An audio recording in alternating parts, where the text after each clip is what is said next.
All right, today we will be learning about exponents. All right, this is lesson 7.1. All right, let's go over some vocabulary. 3 is the base, okay? And 4 is the exponent. 3 is the base and 4 is the exponent. Let's review some vocabulary. Well, the base is the factor that is being repeated, all right? So the problem is 3 to the 4th power, 3 to the power 4. And our vocabulary for base is the factor that's being repeated, all right? So I know 3 is the factor that would be repeated.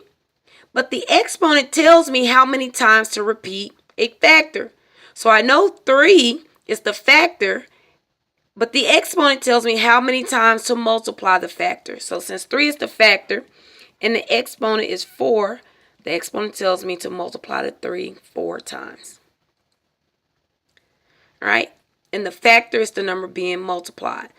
All right? So the base is the factor that's being repeated. The exponent tells how many times to repeat a factor. So I know I'm repeating the factor 3 4 times. So if I want to write a repeated multiplication sentence, I will simply do 3 times 3 times 3 times 3.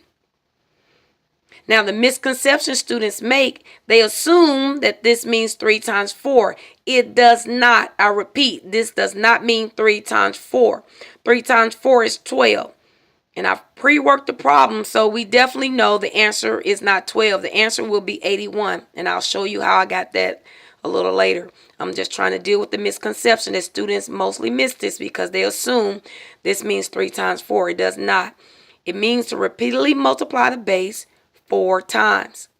Now, to find the value, I recommend only multiplying 2 numbers at a time until you get good, more efficient. Then you can use more strategies. I recommend starting out to only multiply 2 factors at a time.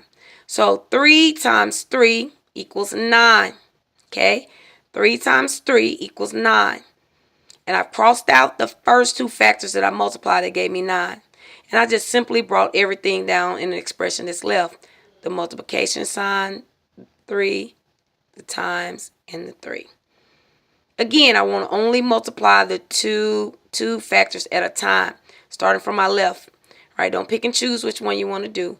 Start from your left, okay, until you get good, okay? Much better, more efficient. So 9 times 3 is 27. So I multiplied 9 times 3 and I got 27. I've crossed it out so I can remind myself that I already multiplied the 9 and the 3. So the only thing I have left is to bring down the multiplication sign and the 3. And finally, 27 times 3 equals 81. So the value of 3 to the 4th power is 81. Now, for my lower level students, I've worked it out on the side. 7 times 3 ones is 21 ones. So the 1 going to 1's place, the 2 going to 10's place. Regroup it. 3 times 2, 2 is in the 10's place. So 3 times 20, or 3 times 2 10's is 60.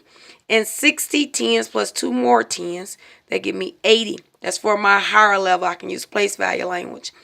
Lower level students will simply solve this by saying 3 times 7 is 21. Put your 1, regroup your 2. 3 times 2 is 6. 6 plus 2 is 8. Okay, again, my higher level students understand place value language, so they're more apt to say 3 times 7 ones is 21 ones. 1 1, put the 1 in the 1's place. Regroup the 2 in the 10's place. 3 times 2, 10's, which is 20. So that's 20 times 3, which is 60. And 60 plus 2 more 10's, and we know 2 more 10's is 20. So 60 plus 20 is 80. So 81. So I hope this problem helps all learners.